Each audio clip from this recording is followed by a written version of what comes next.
And joining us now is Brian Smyj, who has been a stuntman and stunt coordinator for more than 20 years. Brian, good morning. How you doing? I'm doing just fine. As you said, you've been doing this for a while. What do you think's going on over there? I think that there's needs a little more in-house overseeing, a manager, a stunt coordinator who's there all the time, overseeing everything constantly. Are these types of stunts that they're doing on the show, you look at this video and it looks incredible. Yeah. Are these stunts unprecedented on Broadway? They are on Broadway, but not in the movie industry. So there are things that really shouldn't be happening. I think they're pushing things a little faster for the show to get it open, to get it moving. And instead of testing, they probably tested until they got it right, instead of testing until they got it right every time. How dangerous is it for these actors? It's pretty dangerous. I mean, if you lose a line, and the guys, some of these winches will move you at like 40 feet per second. Yeah. And it's like being in a car accident, it's like getting hit by a car. The show was shut down for 2 days after this last incident. Well, safety officials came in and worked everything out.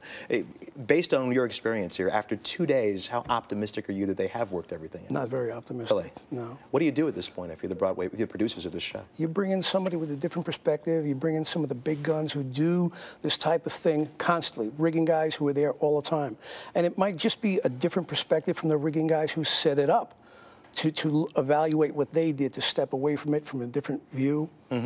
Again, from your experience, based on what's happened over there thus far, do you think the show can go on? It can. I really think that they need to be careful because the city's talking about pulling the plug on this, and if you get $65 million in, you might want to get the best people possible in there to review everything. Yeah, $65 million production, the most expensive production in Broadway history. Right. What are your fellow stunt coordinators and the actors that you're talking to on Broadway saying about this show? You know, they see what's going on. They know that the show is being pushed, and it's a budgetary thing. It's something you deal with as a stunt coordinator. You have to be to work with the company. It's a business at the end of the day. You have to make it work. Brian, I understand you were originally going to be a part of this production. I got called originally for it. I don't really get involved with live productions. I try to stay away from it. Features, you get to work the bugs out a little bit more. And you're not stuck there with live audience if something shuts down. I mean, this originally went on with Cirque du Soleil.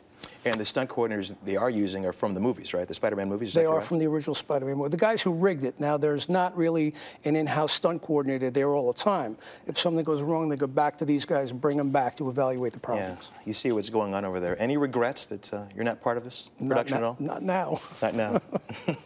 All right. Brian Smyj. Thank you. Thanks so much for joining us today. Great. We appreciate it. Enjoy the holidays.